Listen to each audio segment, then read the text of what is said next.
Presiden Prabowo bakal melanjutkan proyek pembangunan IKN yang mulai dibangun sejak era Presiden ke-7 Pak Jokowi. Sejak pertama kali dilakukan peletakan batu perdana alias groundbreaking di IKN yang dilakukan pada September 2023 silam, kini telah masuk ke groundbreaking ke-8 yang terakhir digelar pada Oktober 2024 lalu.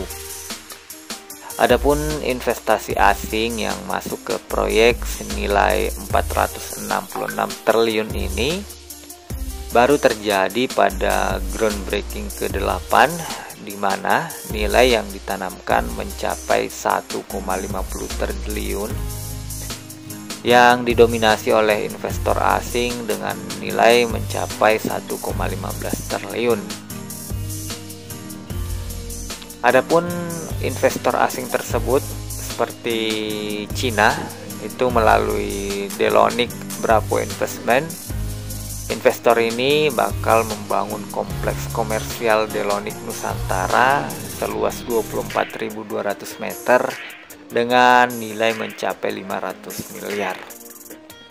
Kemudian investor asal Australia lewat PT Ice Property yang membangun sekolah internasional Australian Independent School dengan luas 7.900 meter persegi yang menampung sekitar 760 siswa dari preschool hingga SMA dengan total investasi yang ditanamkan sekitar 150 miliar.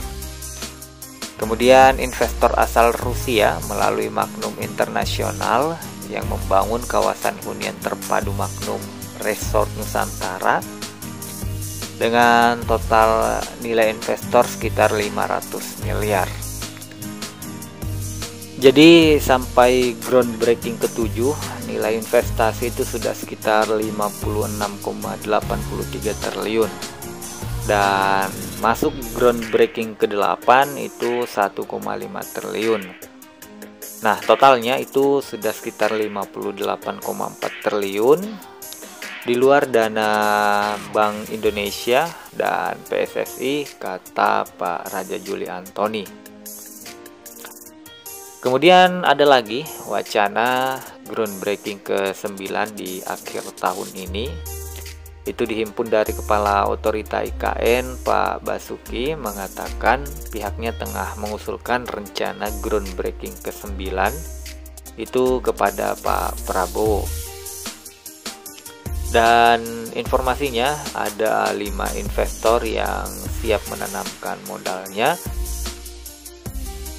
Pak Basuki merinci 5 groundbreaking tersebut, diantaranya 4 dari perusahaan swasta dalam negeri dan 1 investor asing yang tengah diupayakan, di mana berasal dari Jepang, yakni Sojitz.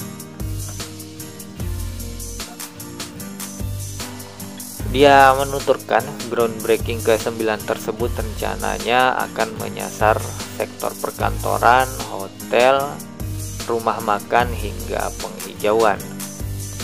Sementara itu, Deputi Bidang Pendanaan dan Investasi Otorita IKN Agung Wicaksono mengatakan bahwa pemerintah menegaskan bakal melanjutkan proyek investasi di IKN di tahun 2025. Hal ini terbukti dengan adanya 5 investor yang siap menanamkan modalnya di ibu kota Nusantara.